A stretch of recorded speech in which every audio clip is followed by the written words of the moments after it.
Hello everybody, मैं Sujit sir. कैसे हो आप सभी? एक बार पुनः आप सबका मेरे चैनल पर आपका वेलकम है। क्लास 9 की चैप्टर फ्रेंड्स हम लोग पढ़ रहे हैं वर्किंग ऑफ इंस्टीट्यूशन सिविक्स का बहुत ही इंपॉर्टेंट चैप्टर, जिसके विषय में आप क्लास 8 से ही पढ़ते चले आ रहे हैं। 9th में पढ़ते हैं, 10th में पढ़ते हैं, 11th 12th अगर ह्यूमैनिटीज सब्जेक्ट लेते हैं। हम लोगों ने लेजिस्लेचर और एग्जीक्यूटिव वर्किंग ऑफ इंस्टीट्यूशन के दो महत्वपूर्ण ऑर्गन के विषय में पढ़ा। उसी में इस वीडियो में हम प्रेसिडेंट के विषय में पढ़ेंगे, क्योंकि वर्किंग ऑफ इंस्टीट्यूशन में मैं शुरू से ही कह रहा हूं कि parliament is the consist of Lok Sabha, Rajya Sabha and president. President का बहुत बड़ा रोल भी होता है, बट ये नॉमिनल हेड होता है। हमारे कंट्री में जितने भी कार्य होते हैं सब प्रेसिडेंट के नाम से होते हैं। हम प्रेसिडेंट के विषय में बात करते हैं। He she is the head of state, his all function are mostly ceremonial. Maximum function का वो सेरेमोनियल है। President is not elected direct by the people, मतलब प्रेसिडेंट डायरेक्टली पीपुल के द्वारा इंडियन प्रेसिडेंट इलेक्ट नहीं होता है। कैसे इलेक्ट होता है देखते हैं। पहली चीज, राष्ट्रपति बनने के लिए, भारत का राष्ट्रपति बनने के लिए उसकी मिनिमम एज 35 इयर्स होनी चाहिए। वह भारत का नागरिक हो और लोकसभा का मेंबर बनने की योग्यता रखता हो, यह संविधान में वर्णित है। अब बच्चों, जो दूसरी चीज है, president is elected by the elected members of parliament. It means Lok Sabha, Rajya Sabha. LS means Lok Sabha, RS means Rajya Sabha, and the elected member of legislative assembly of the state, single transferable vote system के द्वारा, अर्थात आनुपातिक संक्रमणीय पद्धति का नियम राष्ट्रपति के इलेक्शन में अप्लाई किया जाता है। मतलब president is elected by elected member of Lok Sabha, Rajya Sabha and elected member of legislative assembly of the state, अर्थात राज्यसभा के निर्वाचित सदस्य, लोकसभा के निर्वाचित सदस्य तथा राज्य की विधानसभाओं के निर्वाचित सदस्य राष्ट्रपति के चुनाव में भाग लेते हैं।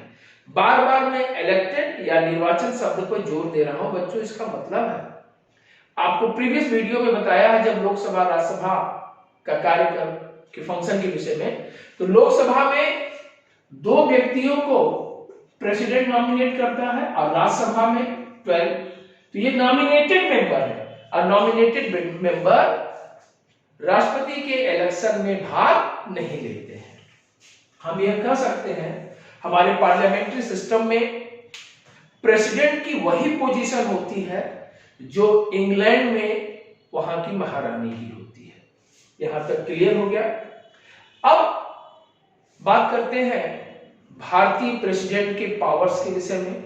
Powers of the president, all governmental activities take place in his name. सभी गवर्नमेंट के जितने भी फंक्शंस है सब इसके नाम से होते हैं। इसीलिए कहते हैं president is the head of the state और head of the constitution, and all law and major policy decision of government are issued in his name. जितने भी मेजर पॉलिसी डिसीजंस होते हैं सब इसी के नाम से इशू होते हैं। इसी all major appointment are made in his name.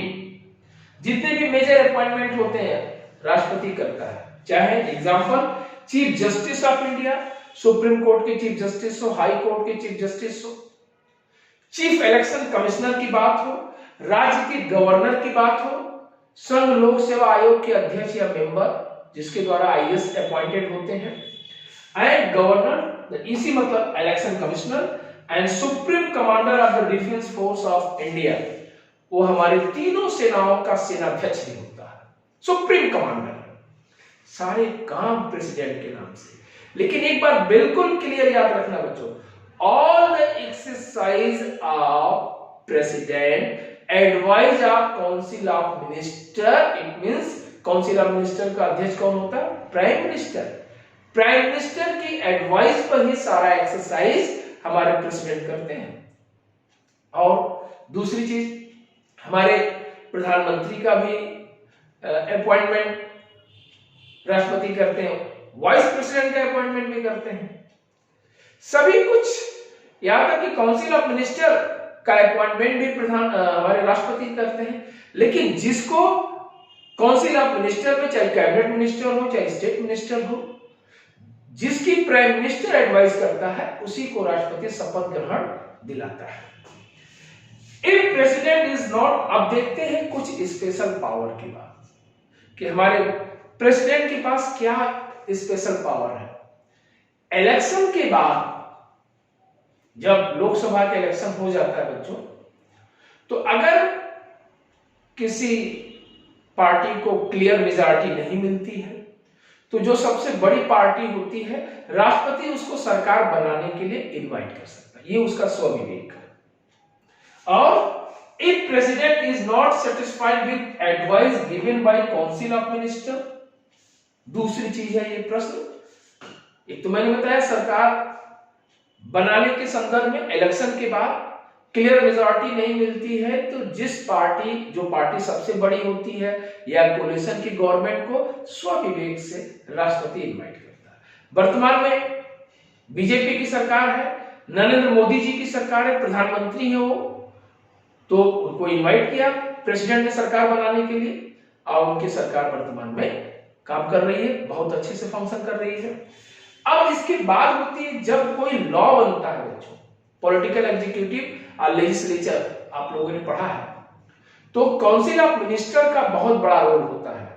Bill, कोई भी जो लोकसभा राज्यसभा से जनरल बिल पास होता है, राष्ट्रपति उस पर सिग्नेचर करता है। अगर राष्ट्रपति को लगता है यह बिल एक बार रिकंसीडर के लिए काउंसिल ऑफ मिनिस्टर को भेजा जाए, कौन सी बिल? जनरल बिल, जो आम बिल कहा जाता है, सामान्य विधेयक, मनी बिल के संदर्भ में नहीं बच्चों, मनी बिल को राष्ट्रपति वापस कर ही नहीं सकता है, जनरल बिल की बात कर रहे हैं, ध्यान दीजिए। If president is not satisfied with advice given by council of minister, he can of and send reconsider it's advice. अगर वो सेटिस्फाइड नहीं है राष्ट्रपति किसी भी बिल पर, किसी भी पॉलिसी पर, काउंसिल ऑफ मिनिस्टर को सेंड करता है, वापस भेज सकता है, क्या करने के लिए? रिकंसीडर करने के लिए, अपनी एडवाइस भी दे सकता है। बट काउंसिल ऑफ मिनिस्टर राष्ट्रपति की एडवाइस को माने या न माने, ये उस पर निर्भर करता है। अगर वो नहीं मानता उनकी एडवाइस को, एज इट इज बिल को, जनरल बिल को उसी तरह वापस राष्ट्रपति के पास भेज देता है, तो भारत के राष्ट्रपति को उस पर सिग्नेचर करना ही है।